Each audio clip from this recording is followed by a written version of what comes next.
Cisanti, situs Hulu Wetan Citarum. Assalamualaikum warahmatullahi wabarakatuh. Jumpa lagi dengan saya Erhaba di sini.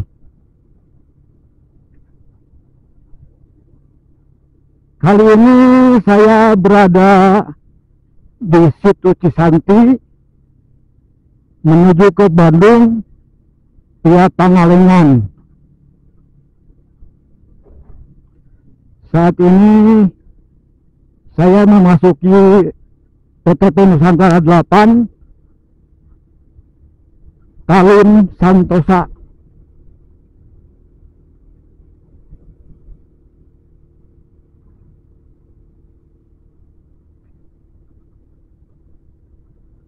Seperti apa keseruan di jalannya? Ikuti terus perjalanannya ya.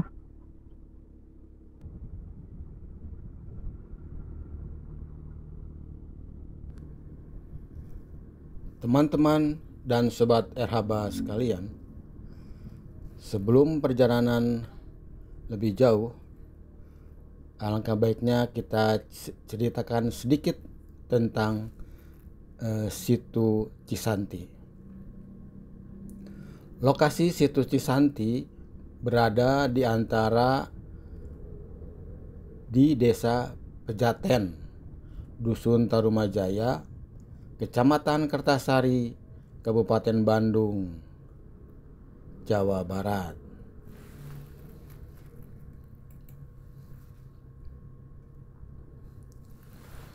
Dari literasi yang pernah saya baca di Kompasiana, diceritakan bahwa situ Cisanti yang terletak di kaki Gunung Wayang, Siang ini jam 11:49 sekitar 60 km sebelah selatan kota Bandung, dapat ditempuh oleh kendaraan sekitar 2-3 jam. Jika Anda termasuk salah satu yang mulai kehilangan harapan akan pulihnya Sungai Citarum, sungai terbesar dengan panjang 269 km yang membelah 12 kabupaten dan kota di Provinsi Jawa Barat ini, maka datanglah berkunjung ke situ Cisanti.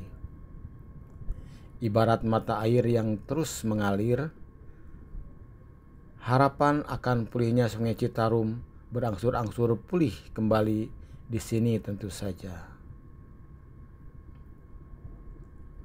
Hal ini juga berlaku bagi Anda yang ingin berwisata melepaskan kepenatan di akhir pekan.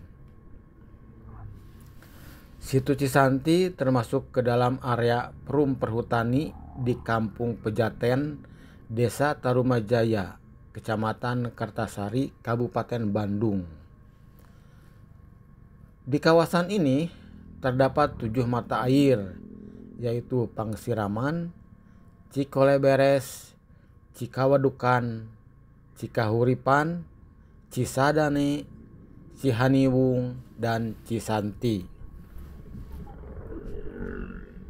Ketujuh mata air ini mengalir ke situ Cisanti sebelum mengalir ke Sungai Citarum dan berakhir di Laut Utara Jawa, yaitu di Muara Gembong, Bekasi.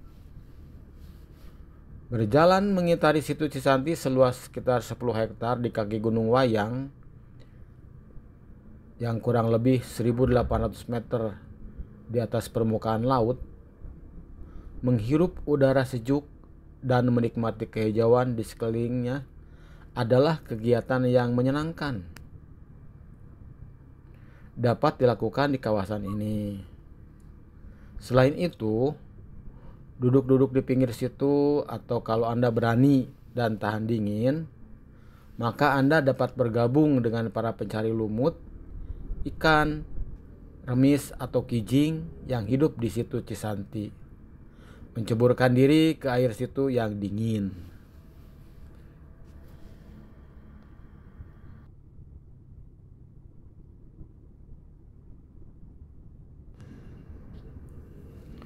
Oleh karena itu, teman-teman dan sobat Erhaba sekalian, ayo mari kita jaga selalu kebersihan dan kelestarian Sungai Citarum. Paling tidak kita jangan membuang sampah ke Sungai Citarum.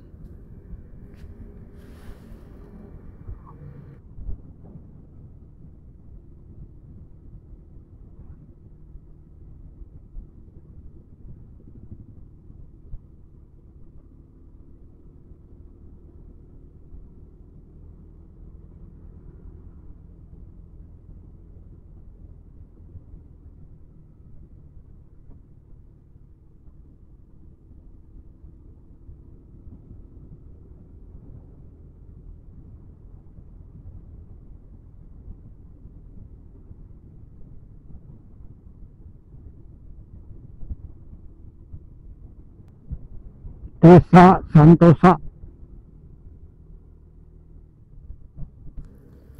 Selepas dari situ Cisanti, maka perjalanan akan diteruskan melalui perkebunan Nusantara 8 atau PTPN 8. Seperti dikutip dari laman Wikipedia,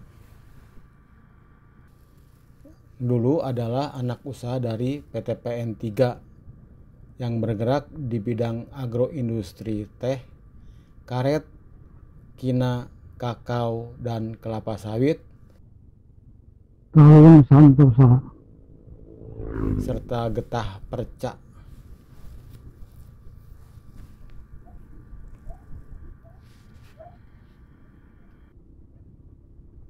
Kita lurus ya, teman-teman dan sobat Erhaba sekalian. Kalau ke kiri itu kemana?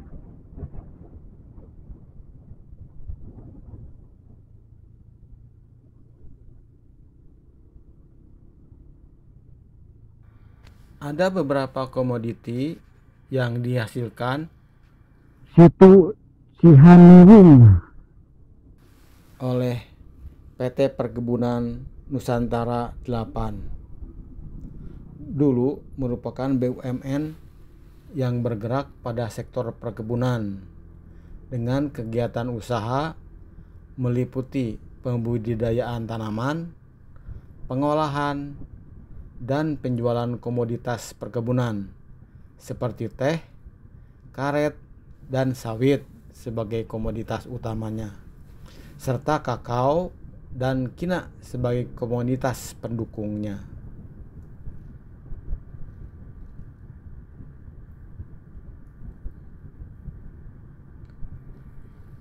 Hingga tahun 2022, PT Perkebunan Nusantara 8 mengelola 41 kebun dan 1 unit rumah sakit yang tersebar di 11 kabupaten kota di Jawa Barat dan 2 kabupaten di Provinsi Banten.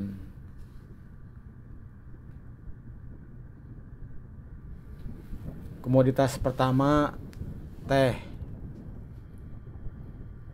PTPN 8 dulu mengelola 24 perkebunan teh di atas tanah produktif seluas 25.000 hektar lebih, dan merupakan perkebunan yang cukup luas di 6 kabupaten, yakni Sukabumi 2 perkebunan, Bogor 2 perkebunan, Cianjur 3 perkebunan, Subang 2 perkebunan, Kabupaten Bandung dan Kabupaten Bandung Barat 12 perkebunan, dan Kabupaten Garut 3 perkebunan. Produksi teh yang dihasilkan senantiasa terus meningkat dari tahun ke tahun. Hal ini terjadi karena adanya upaya pengelolaan yang baik oleh PT PN 8, misalnya dalam hal pembudidayaan, cara pemetikan, dan pengolahan untuk memenuhi permintaan para pembeli. Hal lainnya, adanya keterlibatan Pusat Penelitian Teh dan Kina atau PPTK Gambung untuk melakukan penelitian sehingga memberikan kontribusi dalam hal peningkatan produksi dan mutu.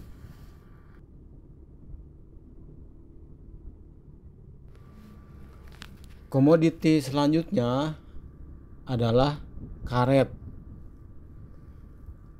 Tanaman karet yang dikelola PT PN 8 dulu seluas 25.500 hektar tersebar di 14 kebun.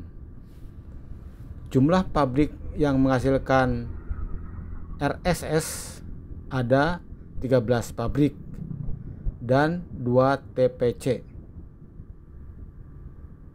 3 konsentrat latek dengan kapasitas terpasang 35.750 ton.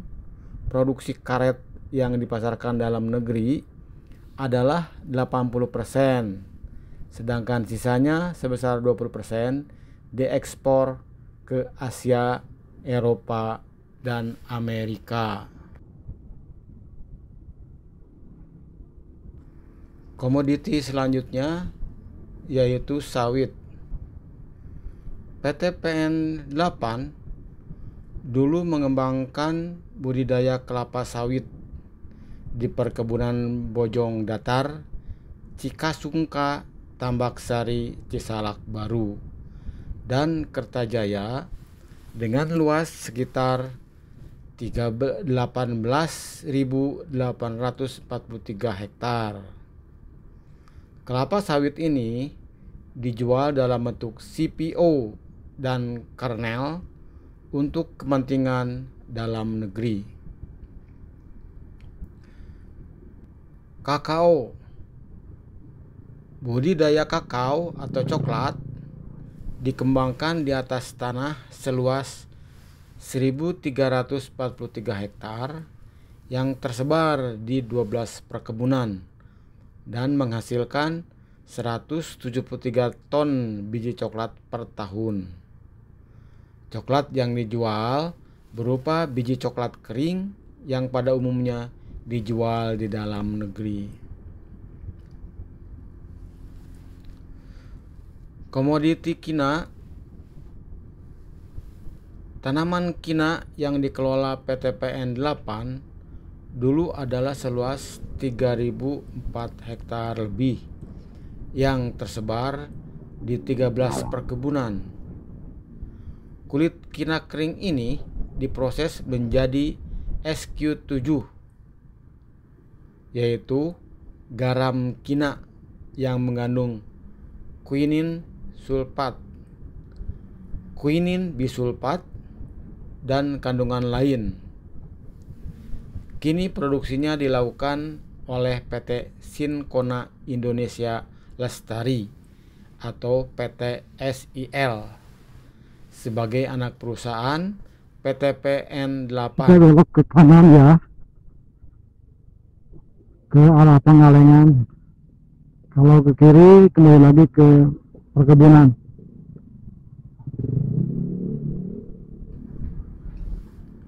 Produk perusahaan ini diekspor ke benua Eropa, Kanada, dan Amerika. Kita sudah berada di daerah Pangalengan.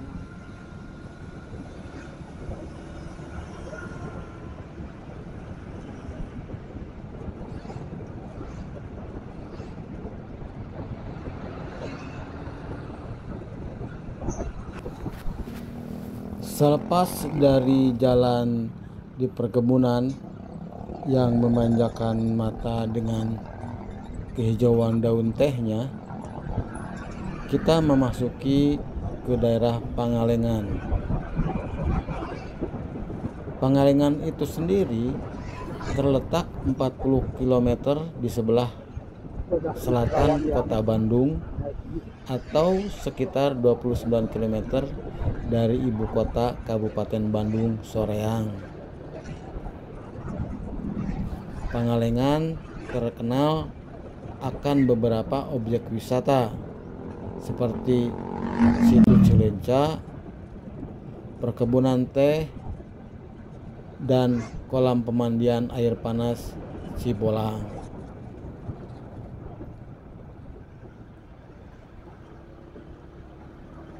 Pangalengan juga dikenal sebagai daerah pertanian, peternakan, dan perkebunan. Terdapat beberapa perkebunan teh dan kina yang dikelola oleh PT PN.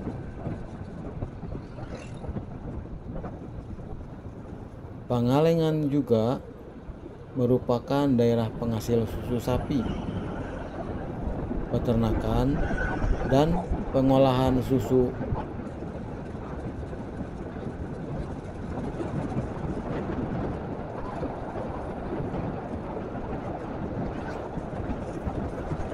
Di daerah Pangalengan dan daerah Bandung Selatan lainnya,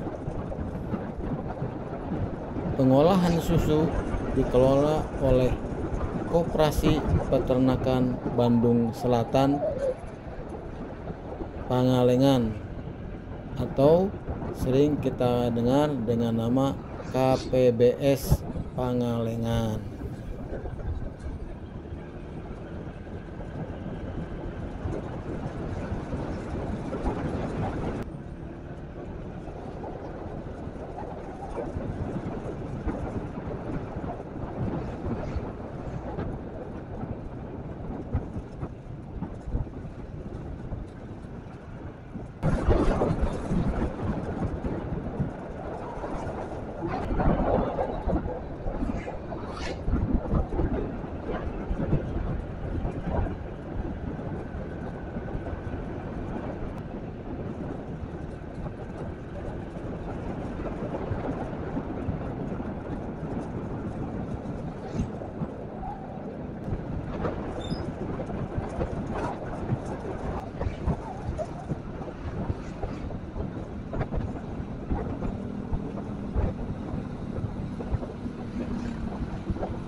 Tidak memastikan pihak kemarin.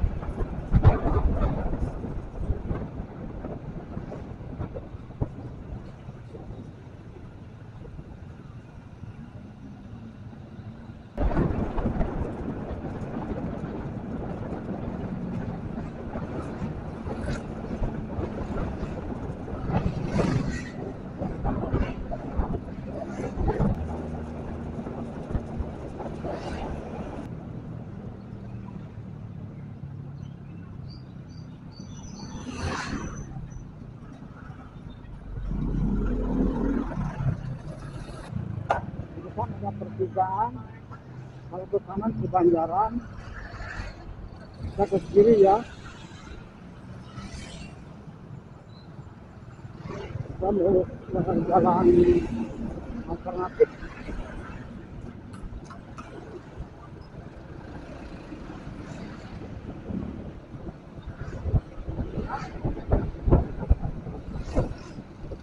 Kita ke kanan ya.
adalah tanah.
Ada perbedaan kita boleh sendiri ya.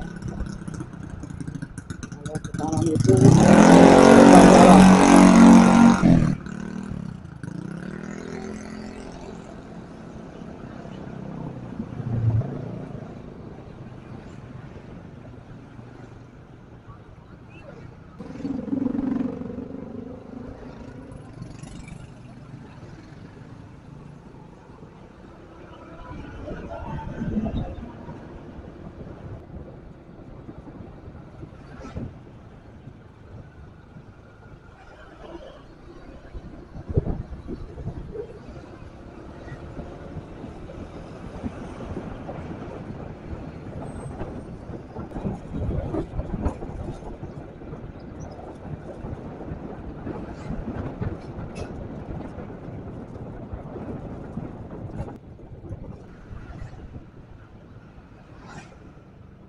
Desa Bojong Kunci. Desa Bojong Kunci, Kecamatan Kaliurip.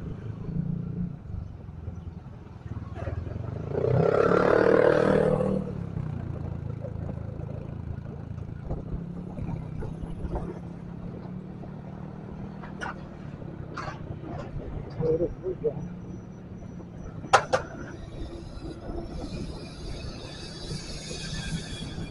Teman-teman dan sobat RHB sekalian,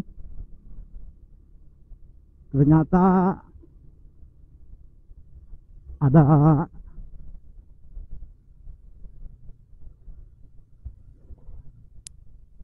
musibah pas waktu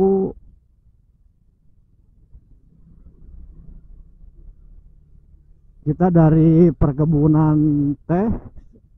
Pas mau masuk ke Pangalengan, saya istirahat makan dulu, sekalian ganti baterai kamera. Ternyata setelah kameranya baterainya diganti, saya lupa mencolokkan mic eksternalnya.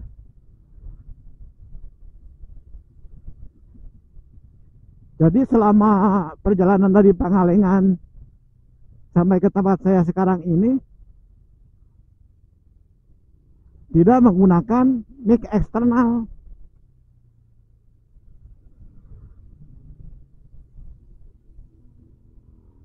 Tapi nggak apa-apalah. Mudah-mudahan aja suara-suaranya tidak berisik, tidak banyak noise.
Di depan ada persimpangan, ke kiri ke Soreang, ke Ciwidey. Kita ke kanan, ke Kopo, ke Lanud.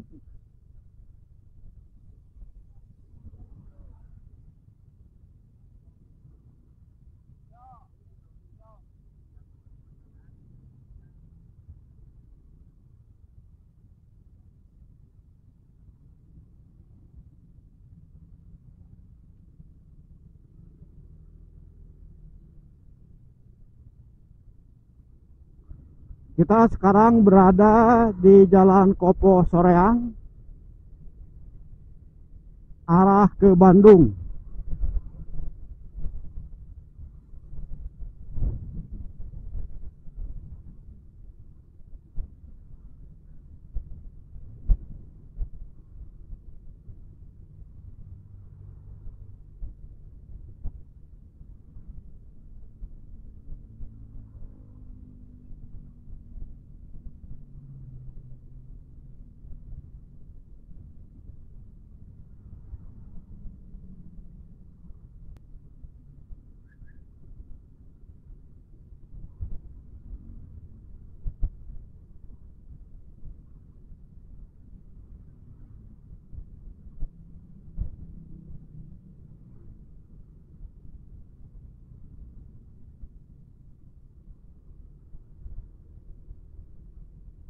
Jadi tadi itu seperti begitu ya sob ya. Kejadiannya kelupaan. Pas selesai makan siang, mau mencoba ganti baterai, malah si jack mic eksternalnya nggak dicolokin.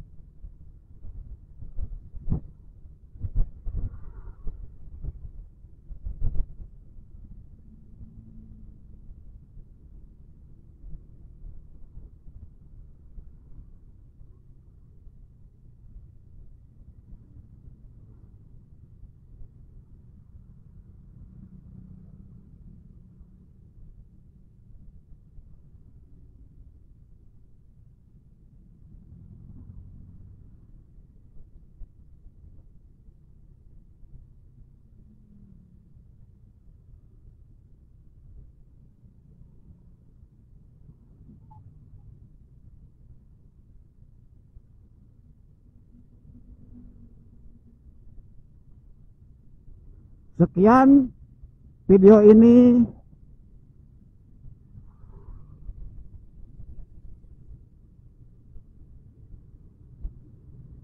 Mudah-mudahan ada guna dan manfaatnya. Assalamualaikum warahmatullahi wabarakatuh.